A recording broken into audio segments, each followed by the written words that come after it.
श्रीराम समर्थ. सोम प्रदोष व्रत कथा. नैमिषारण्यामध्ये ऋषी सुतांच्या मुखातून अनेक ऋषीगण प्रदोष महात्म्यपर भक्तिकथा श्रवण करत होते. त्यापैकी सोम प्रदोष व्रत कथा कृपा करून आम्हा सर्वांना तुम्ही सांगा, असे ऋषी शौनक म्हणाले. त्यावर ऋषीवर सूतजी त्यांना त्या सोमप्रदोष व्रताचा महिमा सांगू लागले. सोमप्रदोष व्रत केल्याने शिवपार्वती माता प्रसन्न होतात, तसेच त्यांची कृपादृष्टी उपासकांच्या सर्व इष्टकामना पूर्ण करते.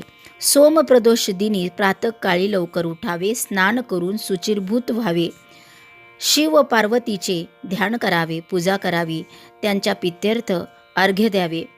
रुद्राक्षांच्या माळेवर ओम नमः शिवाय या मंत्राचा 108 वेळा जप करावा, शिवस्तुती करावी, त्यांना आपले कल्याण करण्याची प्रार्थना करावी. शौनकादी ऋषी सूतजींना म्हणाले, हे पूजनीय, आपण या व्रताला सर्व अभिष्ट पूर्ण करणारे म्हणून गौरविले आहे, तरी हे व्रत पूर्वी कोणी केले होते आणि त्यापासून उपासकाला काय लाभ झाला, त्याविषयी कृपा करून आम्हाला सांगा. त्यावर ऋषी सूतजी म्हणाले, एका नगरात एक विधवा ब्राह्मणी राहत होती. ती अगदी निराधार होती. ती भिक्षा मागून आपल्या पुत्राचे पोट भरायची. एके दिवशी भिक्षा मागून मुक्कामी जात असताना तिला मार्गामध्ये एक लहानसे बालक दिसले. ते तिच्याच मुलाच्या वयाचे होते. त्याची अवस्था फारच वाईट होती. त्याला पाहून ब्राह्मणीला मनस्वी खूप दुःख झाले. तिला त्याची दया आली. तिने आपल्या घरी नेले. तो आपला दुसरा पुत्रच आहे असे मानून त्याचा सांभाळही करू लागली. तो मुलगा विदर्भ देशाचा राजकुमार होता. शेजारी राज्याने त्याच्या पित्यावर आक्रमण करून त्याचे संपूर्ण राज्य बळकावले होते. त्यामुळेच तो राजपुत्र दीन होऊन इतस्तः भटकत होता. या ब्राह्मणीने त्याचे संगोपन केले ना. एके दिवशी ती अन्य नगरात गेली होती. तिथे तिला एक श्रेष्ठ तपस्वी दिसले. तिने आपल्या दोन्ही पुत्रांना त्यांच्या चरणावर घातले व त्यांचे कल्याण करण्याची विनंती केली. तिने त्यांना आपल्या दुसऱ्या पुत्राविषयी सांगितले. तेव्हा त्या ऋषींनी अंतर्ध्यानाने सर्व प्रकार जाणला आणि त्यांचा समग्र पूर्ववृत्तांत त्या ब्राह्मण मातेला सांगितला. त्यांनी कल्याणाच्या हेतूने तिने व तिच्या पुत्रांनी प्रदोषव्रत करावे असे सांगितले. तेव्हा ती आपल्या मुलांसह प्रदोषव्रत करू लागली. काही काळ लोटला.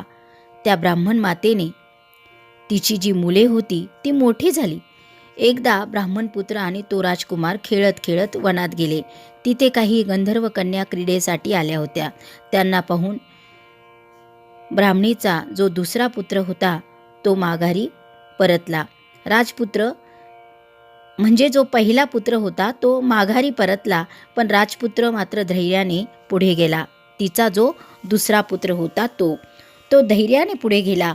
त्याचे राजबिडे पाहून गंधर्व राजाची कन्या अंशुमती मोहित झाली. तिने त्याच्याशी विवाह करण्याचा निश्चय केला. तिने आपले मनोगत आपल्या माता पित्याला सांगितले. भगवान शंकरांनी गंधर्व राजाच्या स्वप्नात जाऊन अंशुमतीचा विवाह राजकुमाराशी करून द्यावा असे सांगितले. तेव्हा दुसऱ्या दिवशी अंशुमती आपल्या माता पित्याला घेऊन राजपुत्राच्या भेटीस आली. त्यांनाही तो जावई म्हणून पसंत पडला. लवकरच एका शुभमुहूर्तावर गंधर्व राजाने अंशुमतीचा त्याच्याशी विवाह लावून दिला. पुढे काही दिवसांनी राजपुत्राने गंधर्वाची प्रचंड सेना घेऊन आपल्या राज्यापाशी तळ ठोकला. त्याने विदर्भ देशातून सर्व शत्रूंचे उच्चाटन करून केले. आपल्या पित्याचे गेलेले राज्य परत मिळवले. ब्राह्मणीला त्याने राजमाता म्हणून सन्मानित केले आणि तिच्या पुत्राला प्रधानमंत्री या पदावर नियुक्त केले. मग तो अंशुमतीसह आनंदाने राज्यकारभार करू लागला. अशा प्रकारे प्रदोष व्रताच्या प्रभावाने ती ब्राह्मण माता ही राजमाता झाली. तिचा पुत्र व राजकुमार यांचे दिवस पालटले. दुर्दिन जाऊन सुदिन आले. त्यांच्याप्रमाणेच अन्य समस्त भक्तांवरही भगवान शिवाची व माता पार्वतीची कृपादृष्टी ही असते. प्रदोषव्रत हे शिवकृपेचे अनुभूती देणारे श्रेष्ठ व्रत आहे. जानकी जीवन स्मरण जय जय राम. श्रीराम जय राम जय जय राम.